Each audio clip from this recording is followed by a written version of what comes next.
It's important to know there's two types of diabetes. There's type 1 diabetes, where they require insulin, their pancreas can no longer make it. And then type 2 diabetes, which has to do with insulin resistance, or the body not listening to insulin any longer.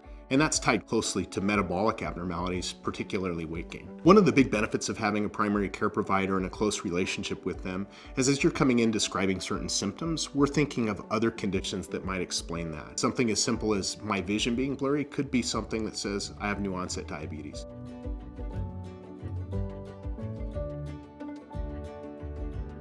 Alcohol use in folks that are at risk for diabetes it's walking a tightrope. If you're at risk for type 2 diabetes, I would avoid alcohol use altogether.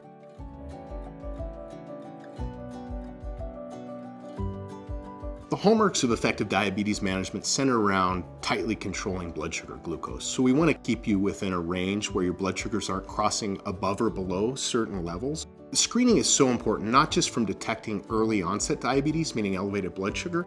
We want to see some of those other things that make us think that you're at risk for developing diabetes. Increasing weight. If we notice that you're gaining weight at an accelerated pace, we know you're at higher risk for developing diabetes.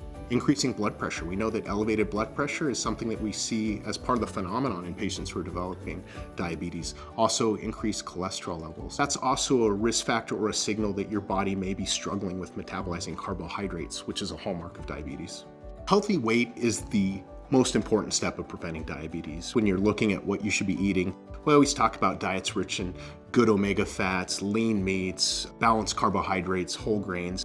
But it's important also to remember what your portion control is. We really steer patients towards non-processed foods. What we find is foods that are highly processed, they metabolize really quickly and cause a spike in insulin. Exercise is one of the pillars of managing diabetes, and when we exercise our muscles, we're not just burning calories during exercise, but there's also that effect after exercise where your muscles continue to burn calories.